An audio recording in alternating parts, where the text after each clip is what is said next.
Bonjour à tous, j'espère que vous vous portez bien.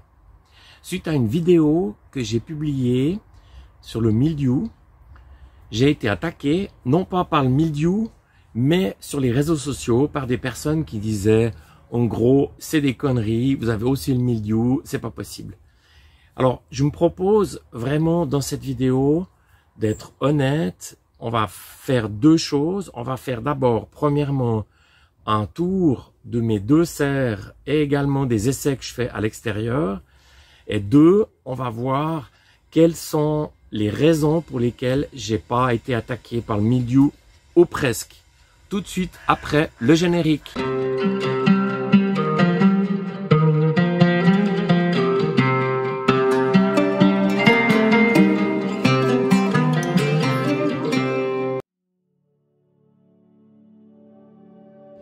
Alors nous sommes fin juillet, bienvenue dans ma serre à Hollon. Donc je me suis battu, j'ai fait 2 traitements à la prêle, je vous mets également le lien dans la vidéo.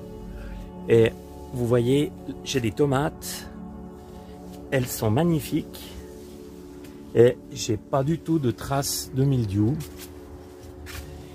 Alors tout ça, c'est parce qu'en fin de compte, j'applique les bons gestes. Et je vous mets également le lien dans cette vidéo.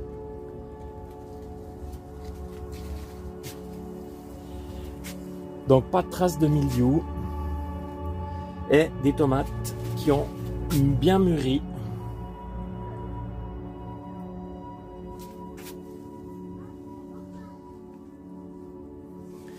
Voilà, ça c'est pour la serre à Hollon.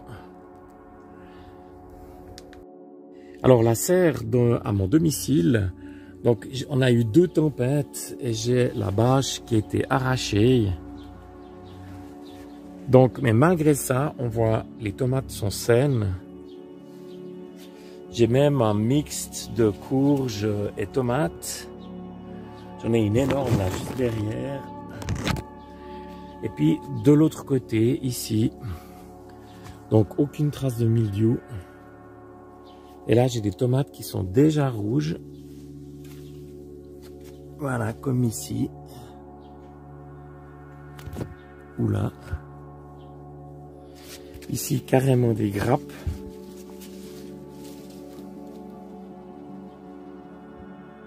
Voilà. Et tout ça, donc, 2 traitements à la prêle. Je vous mets le lien également dans la vidéo. Et puis, toutes les bonnes pratiques donc qu'on va voir. Alors quand je dis dans cette vidéo ou presque, c'est parce que sur les tomates à l'extérieur, donc avec cet abri, je vous mets également le lien dans la vidéo. C'est des tomates San Marzano et puis là j'ai eu quand même des petites traces.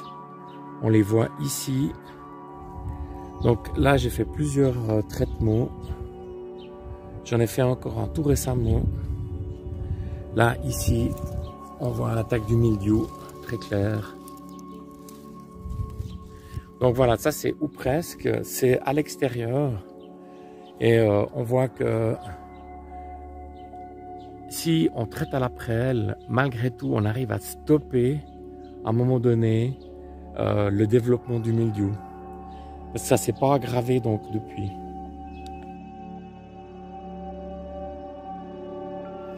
Comme vous venez de le voir, j'ai environ 100 plants de tomates répartis sur 3 sites. Je fais de l'artisanat. Dans cette partie, je vais essayer de vous expliquer pourquoi je n'ai pas été touché par le mildiou. Pour cela, dans une autre vie, comme chef de projet informatique, j'utilisais une méthode qui permettait de comprendre une situation ou de cerner un problème. La méthode QQOQCP, qui pose 6 questions. Quoi ? Qui, où, quand, comment et pourquoi. C'est ce qu'on va voir tout de suite. Le mildiou est une maladie fongique, c'est-à-dire provoquée par des champignons. Non pas par un seul, mais par plusieurs mildious. Celui de la tomate et de la pomme de terre est le même. Phytophthora infestans. Celui de la vigne est différent. Plasmopara viticola. Pour mémoire, en Irlande et dans le nord de l'Écosse, Au milieu du XVIIIe siècle, le mildiou a tué environ 1 million de personnes mortes de faim et a déporté plus de 1,7 million, soit aux États-Unis ou dans le reste du monde. André Abrahami parle d'une perte annuelle de 8 milliards à cause du mildiou.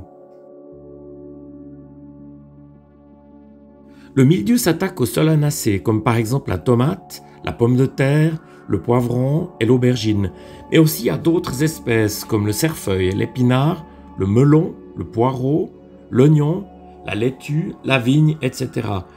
Mon conseil, choisissez vos graines et plantez des variétés résistantes. Il faut savoir que les spores du champignon persistent longtemps dans le sol. Donc, veillez à une bonne rotation des cultures.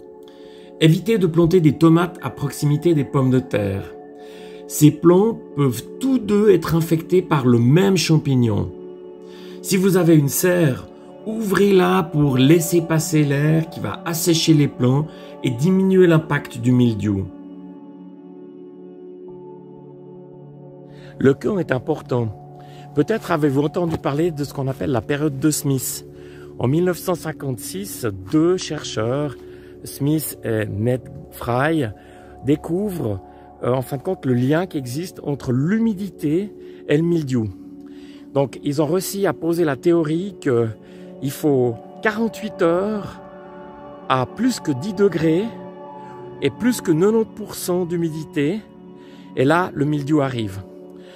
Donc ce que je vais vous dire par là, c'est que si par exemple vous taillez vos gourmands au mois de juin quand les nuits sont fraîches en dessous de 10 degrés, vous n'aurez aucun problème de mildiou et puis ça va cicatriser.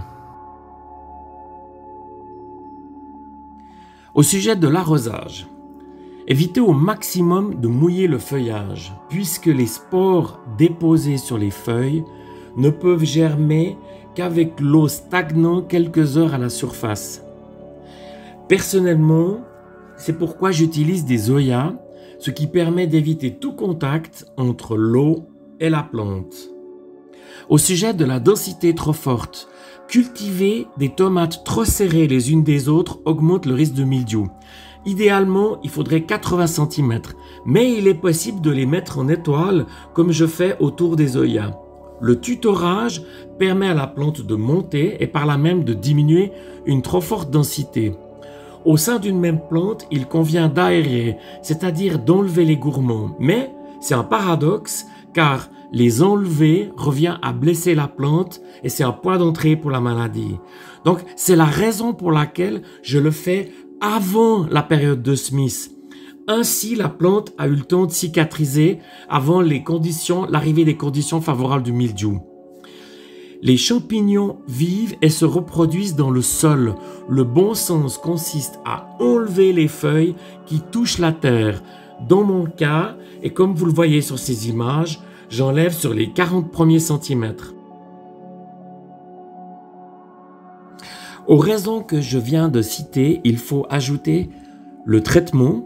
Dès les premiers symptômes, pulvériser une décoction de prêle. Je vous mets la recette en haut à droite.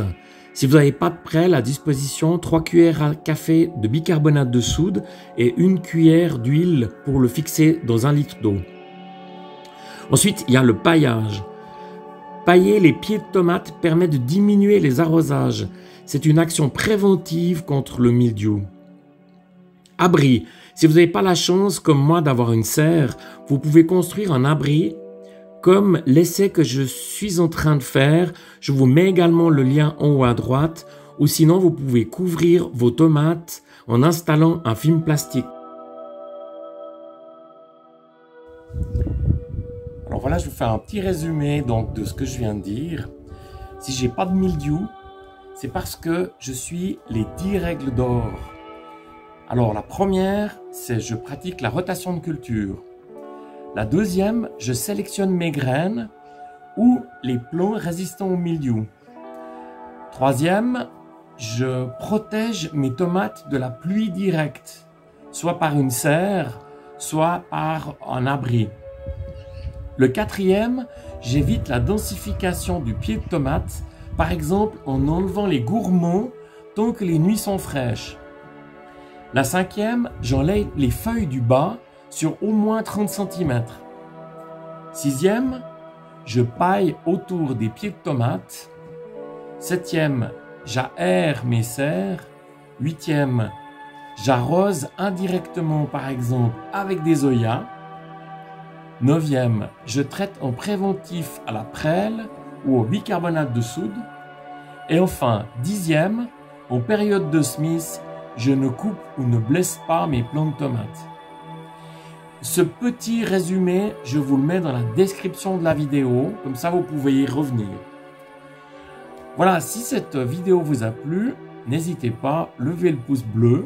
Et puis, je suis sûr que c'est déjà fait. Sinon, abonnez-vous à ma chaîne. Et à bientôt!